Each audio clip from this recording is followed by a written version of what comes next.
ABP 24 news पर वक्त हो गया है दिन भर की 10 बड़ी खबरों का। रामनवमी के शुभ अवसर पर भारत के राष्ट्रपति, उपराष्ट्रपति, प्रधानमंत्री समेत कई दिग्गज नेताओं ने भारतवासियों को इस दिन की शुभकामनाएं दी।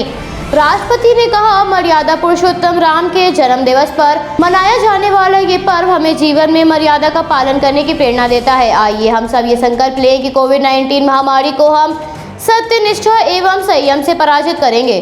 उपराष्ट्रपति ने कहा, पुरुषोत्तम श्री राम भारतीय संस्कृति और साहित्य के नायक हैं। देश की नैतिक और आध्यात्मिक चेतना के केंद्र हैं। श्री राम समावेशी, न्यायपूर्ण समाज के प्रेरणा हैं। उनके द्वारा स्थापित मर्यादा और सर्वकालिक और शाश्वत है।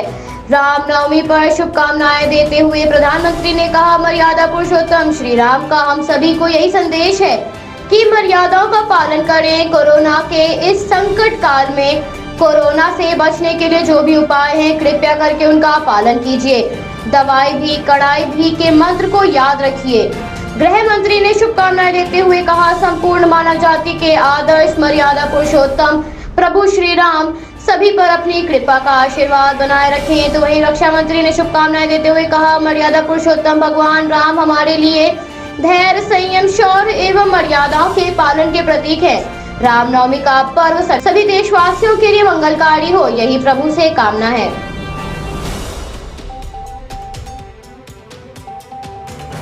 कोविड-19 संक्रमण के कारण देश की बिगड़ती हालत को लेकर कांग्रेस नेता प्रियंका गांधी ने केंद्र सरकार पर निशाना साधते हुए कहा, जनवरी फरवरी में टीके को निर्यात करने की क्या जरूरत थी। उस वक्त तो सिर्फ देश में 3 से 4 करोड़ लोगों का वैक्सीनेशन हुआ था।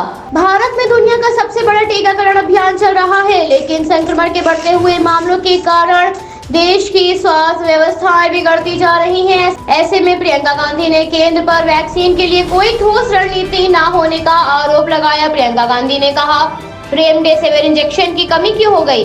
दुनिया में ऑक्सीजन उत्पादन करने में भारत सबसे ऊपर है, फिर भी यहाँ पर ऑक्सीजन की कमी होती जा रही है। आपके पास 7 से 8 महीने का वक्त था। जानकारों ने दूसरी लहर के बारे में सचेत भी किया था, लेकिन आपने इस पर ध्यान देना उचित नहीं समझा। केंद्र सरकार की उदासीनता की वजह से संक्रमण का फैलाव तेजी से हो रहा है। देश इस समय महामारी से जूझ रहा है। ये राजनीति करने का वक्त नहीं है। पूर्व प्रधानमंत्री मनमोहन सिंह ने प्रधानमंत्री को जो सुझाव दिया था, उस पर काम करने की जरूरत है। प्रियंका गांधी ने आगे केंद्र को घेरते हुए कहा, ये कितना दुखद है कि देश में ऑक्सीजन की उपलब्धता होते हुए भी केवल 2000 ट्रक ही ऑक्सीजन का परिवहन कर सकते हैं। ऑक्सीजन की आवश्यकता है पर वहां पर नहीं पहुंच पा रही हैं। ये वक्त तू मैं करने का नहीं है। इस महामारी ने किसी को नहीं छोड़ा, लेकिन ये रैलियां और प्रचार करने में जुटे हुए हैं। सभी राजनीतिक पार्टियां सरकार के साथ हैं। लोकतंत्र में चर्चा बहुत जरूरी है, लेकिन महामारी पर विपक्ष से बात करने को तैयार नहीं है। ये सरकार दुबई में ISI से बात कर रही है। ऐसे में नाराजगी तो स्वाभाविक है।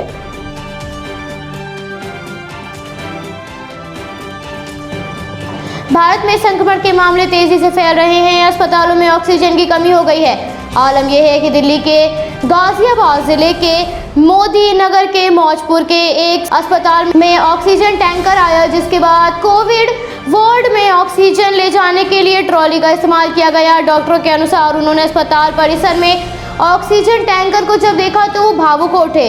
उन्होंने उम्मीद खो दी थी। जब तक टैंकर नहीं पहुंचा था, अस्पताल में हर कोई परेशान था। सभी ऑक्सीजन सिलेंडर का इंतजार कर रहे थे। हालत ये थी कि ऑक्सीजन की कमी होने के कारण अस्पताल के चेयरमैन भी घर नहीं गए थे। गौरतलब है, राजधानी के अस्पतालों में ऑक्सीजन की कमी के बाद स्वास्थ्य मंत्री सत्येंद्र जैन ने मंगलवार रात 10:30 बजे कहा, गुरु तेग बहादुर अस्पताल में ऑक्सीजन की भारी कमी है। GTB में सिर्फ 4 घंटे की ऑक्सीजन बची है। इस अस्पताल में 500 मरीजों का इलाज ऑक्सीजन सपोर्ट पर चल रहा है, जिस पर स्वास्थ्य मंत्री सत्येंद्र जैन ने पीयूष गोयल को टैग करके कहा, इस समस्या से निपटने के लिए ऑक्सीजन की आपूर्ति बहाल कराएं।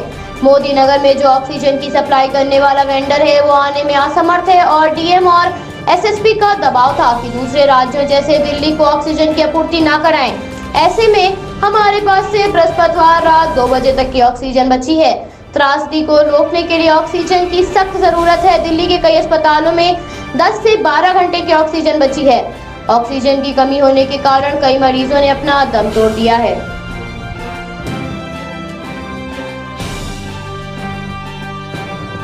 संक्रमण की दूसरी लहर के मध्य बंगाल में चुनाव का सिलसिला बना हुआ है। चुनाव प्रचार के दौरान रैली, रोड शो में लोगों की भारी भीड़ उमड़ रही है, जिस कारण संक्रमण की स्थिति और चिंताजनक हो गई है। ऐसे में ईद के दिन चुनाव आयोग द्वारा मतदान कराने के फैसले पर विपक्षी दलों ने चुनाव आयोग के इरादे पर सवाल खड़े करते हुए मुसलमानों के खिलाफ पक्षपाती होने का आरोप लगाया।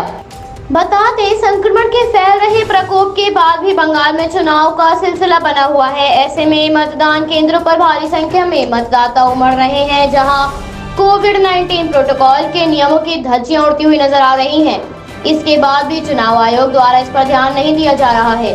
तो वहीं अब ईद के दिन मतदान कराने पर विपक्षी दल टीएमसी, कांग्रेस और लेफ्ट पार्टियों ने चुनाव आयोग पर निशाना साधा है, जिस पर भाजपा ने पलटवार करते हुए कहा, बिहू और थिरई के दिन भी मतदान हुए हैं। पश्चिम बंगाल में मस्जिद समिति की सबसे बड़ी संस्था बंगाल इमाम एसोसिएशन चुनाव आयोग से अपील की है कि वो शमशेरगंज में विधानसभा सीट पर ईद के दिन कम से कम 3 दिन बाद मतदान की तारीख रखे।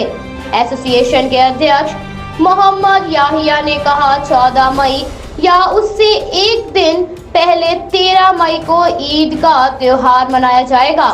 ये निर्भर करता है कि चांद कब दिखेगा। ऐसे में चुनाव आयोग को सलाह देते हुए कहा, मुर्शिदाबाद से शमशेरगंज विधानसभा सीट पर ईद के 3 दिन बाद मतदान होने चाहिए, इसलिए क्योंकि यहाँ मुस्लिम वोटर्स बहुमत में हैं। दिनाजपुर की एक रैली में ममता बनर्जी ने कहा, मैं हाथ जोड़कर चुनाव आयोग से अनुरोध करती हूँ कि अगले 3 चरण के चुनाव एक ही दिन कर दिए जाएं। अगर एक ही दिन संभव नहीं है तो इसे 2 दिन में पूरा कराया जाए और 1 दिन बचाया जाए। भाजपा क्या कहती है, इस आधार पर फैसला मत लीजिए।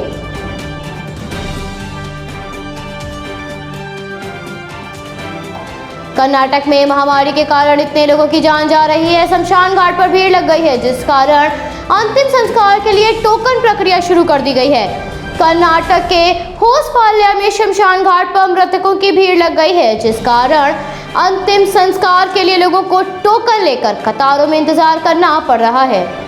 भारत में सक्रिय मामलों के साथ साथ मरने वालों की संख्या भी लगातार बढ़ रही है। शमशान घाट पर शव जलाने के लिए जगह नहीं बची है, जिस कारण और जमीन शमशान के लिए इस्तेमाल की जा रही है। ऐसे में कर्नाटक में आधी रात में भी लोग शवों को जला रहे हैं। आपको बता दें, हिंदू प्रथा के अनुसार रात में चिता नहीं जलाई जाती, लेकिन संक्रमण के बढ़ती हुई मामलों के कारण मौतों की संख्या भी बढ़ गई है, जिसके मद्देनजर शमशान घाट पर रात में भी अंतिम संस्कार होने लगा है। ऐसे में शमशान घाट के कार्यकर्ता चंद्र कुमार के अनुसार शव को दाह संस्कार करने के लिए 2 भट्टी लगाए गए हैं, जिसमें कुछ समय से भारी संख्या में शवों के आने के कारण टोकन प्रक्रिया लागू की गई है। गौरतलब है, बेंगलुरु में संक्रमण की दूसरी लहर कहर बन गई है। राज्य में बढ़ते संक्रमण के कारण स्वास्थ्य व्यवस्थाएं बुरी तरह से प्रभावित हुई हैं। 19 अप्रैल को राज्य में 97 लोगों की मौत हुई, जो अब तक सबसे ज्यादा है।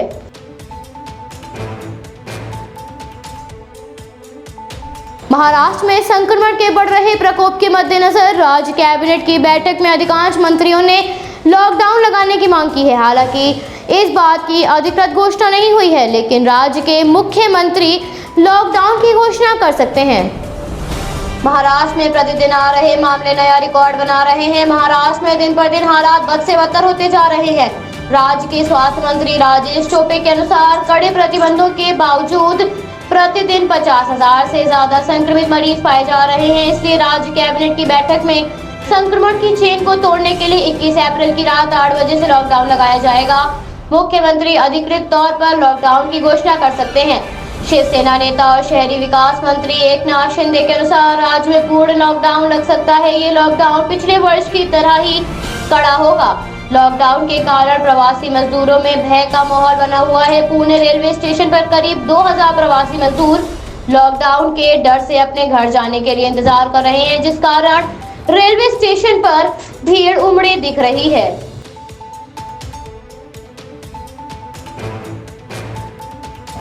संक्रमण के बढ़ते हुए प्रकोप के मध्य प्रधानमंत्री ने 8वीं बार देश को संबोधित करते हुए देश को लॉकडाउन से बचने का संदेश देते हुए कहा, राज्य सरकारें इसे आखिरी विकल्प के तौर पर इस्तेमाल करें। जिसके बाद प्रधानमंत्री के संदेश पर विपक्षी दलों द्वारा निशाना साधा जा रहा है, तो वहीं सोशल मीडिया पर प्रधानमंत्री के भाषण की जमकर आलोचना की जा रही है। विपक्षी दलों ने प्रधानमंत्री के भाषण की निंदा करते हुए कहा, देश को इस वक्त भाषण की नहीं ऑक्सीजन की जरूरत है। नेशनल कॉन्फ्रेंस के नेता उमर अब्दुल्ला ने कहा, प्रधानमंत्री का भाषण कुछ अलग ही अंदाज का था। पिछले साल महामारी की पहली लहर में केंद्र ने सब कुछ अपने हाथों में रखा था, यहाँ तक कि लॉकडाउन भी केंद्र सरकार की ओर से लगाया गया था। लेकिन एक साल बाद संक्रमण की दूसरी लहर को नियंत्रण में करने की जिम्मेदारी राज्य सरकारें और मोहल्ला समितियों पर डाल दी गई है। आखिर एक साल में ऐसे बदलाव कैसे हो गए?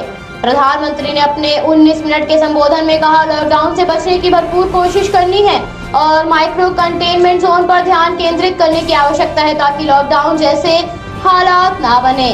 कांग्रेस के राष्ट्रीय प्रवक्ता रणदीप सुरजेवाला ने कहा, 8:45 के ज्ञान का सार मेरे बस का कुछ नहीं। यात्री अपना सामान यानी अपनी जान की रक्षा स्वयं करें।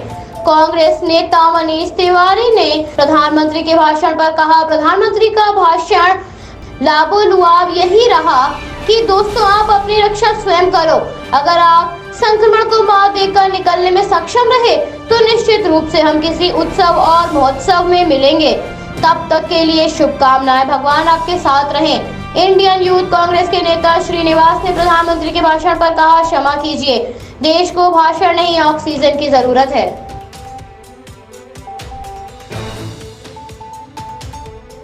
भारत की चरमराती हुई स्वास्थ्य व्यवस्था को देखते हुए बिडेन प्रशासन ने कहा, अमेरिका भारत की दवा आवश्यकताओं को समझता है। इसके साथ ही वैक्सीन के निर्माण में इस्तेमाल की जाने वाली सामग्री के मामले पर उचित ध्यान देने का आश्वासन दिया। बिडेन प्रशासन ने कहा, अमेरिका में एक कानून है जिसके तहत अमेरिकी कंपनियों को घरेलू मांग को प्राथमिकता देनी पड़ती है। बता दें, अमेरिका संक्रमण के कारण प्रभावित होने वाले देशों की सूची में सबसे ऊपर है। अमेरिका में 4 जुलाई तक टीकाकरण करने का लक्ष्य रखा गया है। अमेरिका में मॉडर्ना और फाइजर वैक्सीन इस्तेमाल की जा रही है।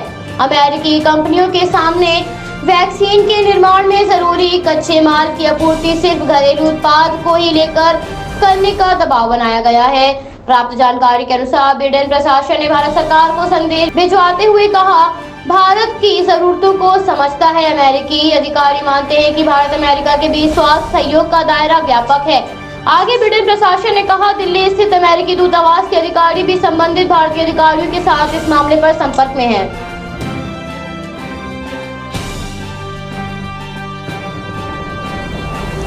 संक्रमण के मामले प्रतिदिन तेजी से फैल रहे हैं। बढ़ती हुई संख्या को देखते हुए देश में हाहाकार मचा है। संक्रमण की लहर ने तूफान का रूप धारण कर लिया है। प्रतिदिन आ रहे मामले नया रिकॉर्ड बना रहे हैं। देश में पिछले 24 घंटों में 2,94,115 नए मामले सामने आए हैं। इसके साथ ही इस महामारी से अपनी जान गंवाने वाले लोगों की संख्या बढ़कर लगभग 1,82,500 के पार पहुंच गई है। इस महामारी से स्वस्थ होने वाले लोगों की संख्या लगभग 1,96,09,000 के पार है। भारत में संक्रमण के मामले प्रतिदिन बढ़ते जा रहे हैं। देश की स्वास्थ्य व्यवस्थाएं बिगड़ रही हैं। महामारी से चारों ओर डर का माहौल नजर आ रहा है। आलम ये हो गया है कि शमशान घाट पर शवों के लिए जगह तक नहीं बची है। मृतकों को लाइन में खड़े होकर अपनी बारी का इंतजार करना पड़ रहा है। लोगों के स्वस्थ होने का दर लगातार गिरता जा रहा है। अब ये दर 85% रह गया है। 77% मौतें केवल 8 राज्यों में हुई हैं। देश में पिछले 24 घंटों के दौरान सर्वाधिक 519 लोगों की मौत महाराष्ट्र में हुई है, जिसके बाद दिल्ली 277, छत्तीसगढ़ 191, यूपी 162, गुजरात 121% है। संक्रमण के मामलों में इजाफा होने के साथ ही पाबंदियों का सिलसिला भी शुरू हो गया है। दिल्ली में 1 सप्ताह का लॉकडाउन लगाया गया है, तो वहीं महाराष्ट्र में भी लॉकडाउन के आसार नजर आ रहे हैं।